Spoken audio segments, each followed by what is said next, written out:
Hello दोस्तों, आप सब कैसे हैं?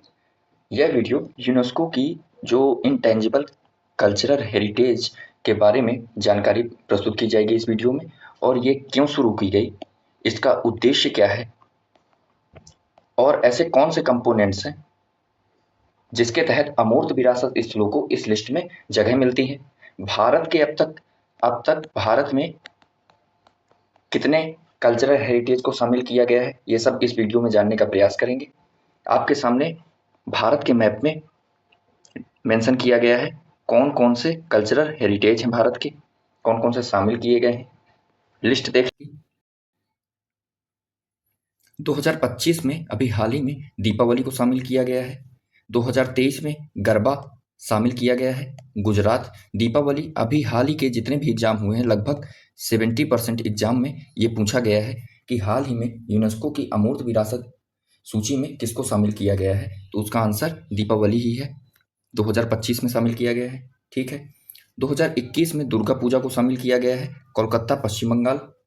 2017 में कुंभ मेला। कुंभ मेला कहाँ कहाँ लगता है दोस्तों? हरिद्वार में लगता है, प्रयागराज में, नासिक में और उज्जैन में, ये आपको याद रखना है। 2016 में योगा को शामिल किया गया है। 2016 में ही नवरोज नवरोज उत्सव संपूर्ण भारत में पारसी समुदाय द्वारा मनाया जाता है, इसको शामिल किया गया है। 2014 में ठठेरों द्वारा बर्तन बनाने की कला कहाँ की है? पंजाब की, इसको शामिल किया गया है।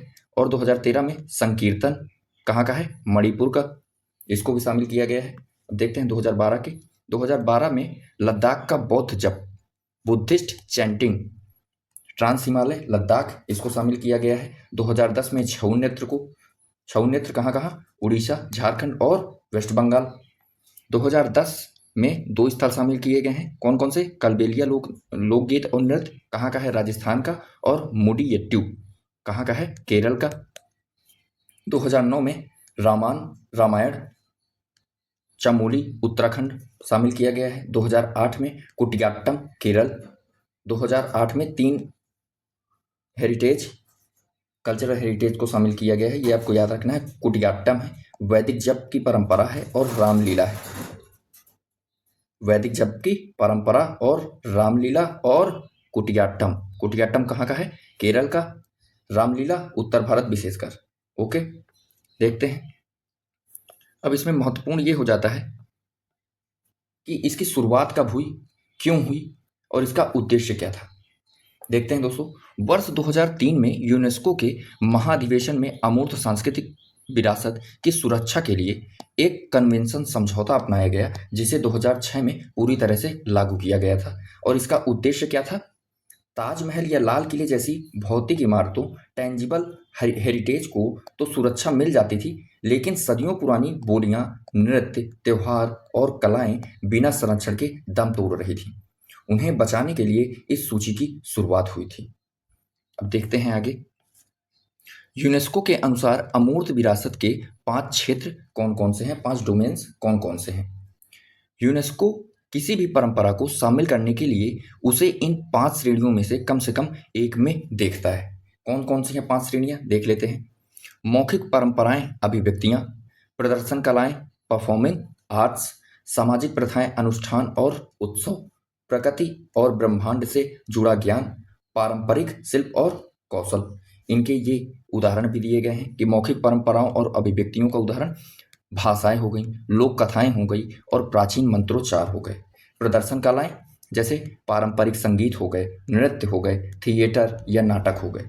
सामाजिक प्रथाएं, अनुष्ठान और उत्सव, पारंपरिक त्योहार हो गए, मेले हो गए, विवाहों के जो रीति रिवाज परंपराएं होती हैं वो चीज।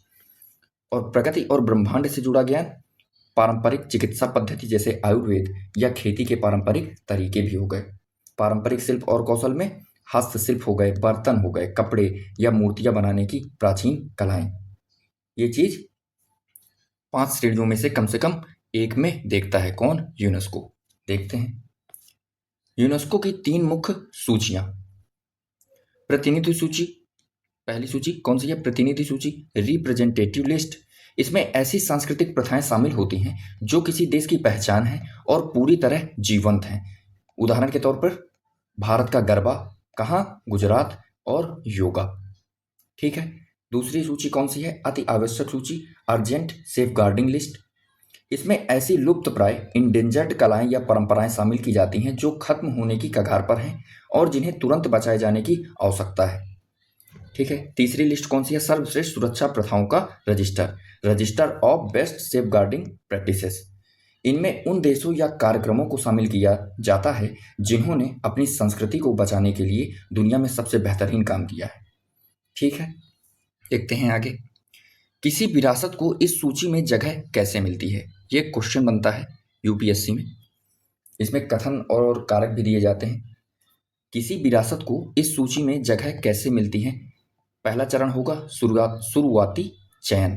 शुरुआती चयन जिस भी देश की, जैसे भारत में संगीत नाटक अकादमी और सांस्कृतिक मंत्रालय देश की अनूठी परंपराओं की एक राष्ट्रीय सूची तैयार करेगा। फिर उसका नामांकन होगा, नॉमिनेशन होगा। सरकार किसी एक या दो परंपराओं का पूरा ब्यौरा डॉक्यूमेंट्री के तहत, पिक्चर्स के थ्रू या उसका इतिहास बनाकर यूनेस्को को सेंड करेगी। देन उसका मूल्यांकन होगा।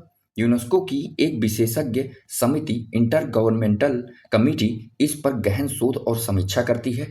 और फिर घोषणा कब होती है? प्रत्येक वर्ष दिसंबर माह में यूनेस्को की एक बैठक होती है जिसमें अंतिम रूप से चुनी गई विरासतों का ऐलान किया जाता है। ठीक है दोस्तों, ये पूरी प्रक्रिया के तहत फिर इंटेंजिबल कल्चरल हेरिटेज में शामिल किया जाता है। देख लेते हैं। साल 2025 का सबसे बड़ा जुड़ाव भारत दीपावली को शामिल किया गया था। अभी हाल ही में बताया था मैंने। भारत के सबसे बड़े और प्रमुख त्यौहार दीपावली को दिसंबर 2025 में आधिकारिक तौर पर यूनेस्को की अमूर्त सांस्कृतिक विरासत में शामिल किया गया है। रिप्रेजेंटेटिव लिस्ट, यह भारत की सांस्कृतिक समृद्धि के लिए ऐतिहासिक पल था जिसमें भारत की सूची में शामिल कुल विरासत की संख्या कितनी हो गई है? 16। अभी तक कितनी थी? 15। अब इसमें कौन सा ऐड हुआ है? दीपावली। टोटल संख्या कितनी हो गई? 16। वैश्विक स्तर पर 2025 चुनी गई कुछ अन्य प्रमुख विरासतें। दिसंबर 2025 की बैठक में दुनिया भर से लगभग 30 से अधिक नई परंपराओं को जगह मिली है, जिनमें कुछ ये प्रमुख हैं। देख लेते हैं। इटली का क्या है? पारंपरिक इतालवी ओपेरा गायन। ये एक ओपेरा म्यूजिक होता है जो इटली का है। ठीक है। जापान, साके बनाने की, पारंपरिक शराब बनाने की कला, ट्रेडिशन शेक ब्रूइंग।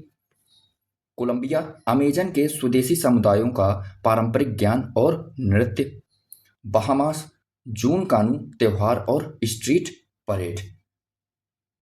अब वीडियो खत्म करने से पहले आप लोगों से एक छोटा सा क्वेश्चन है कि आपके आसपास ऐसी कौन सी पारंपरिक कलाएं या त्योहार या पकवान बनाने का तरीका है जिसे आपको लगता है कि उसे यूनेस्को की लिस्ट में शामिल होना चाहिए। वीडियो अगर आपको अच्छा लगा हो तो लाइक, शेयर एंड कमेंट जरूर करिएगा दोस्तों। जय हिंद, सत्यमेव जयते।